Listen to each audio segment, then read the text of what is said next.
আব্বা আব্বা আব্বা আব্বা আমি তো চাকরি পাইছি। হ্যাঁ আমি জানতাম আমার সাওয়াল একদিন আমারে গর্ভবতী করবে।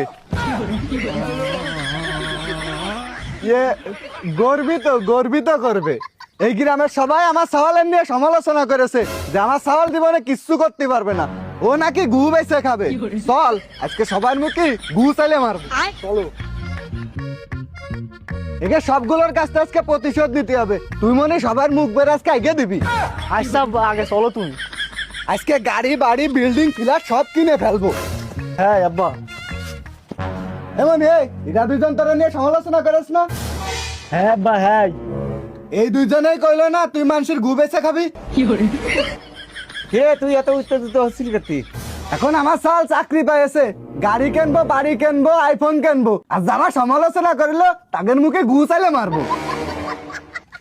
তা তোমার সাল কি এমন চাকরি পাইছে যে কোটি কোটি টাকার মালিক হয়ে যাবা, গাড়ি কিনবা, বাড়ি কিনবা? এমন তুই কয়ে দে তুই কি চাকরি পাইছিস? আমি ল্যাট্রিন সাফ করা চাকরি পাইছি, প্রতিদিন 5 থেকে 7 হাজার টাকা ইনকাম।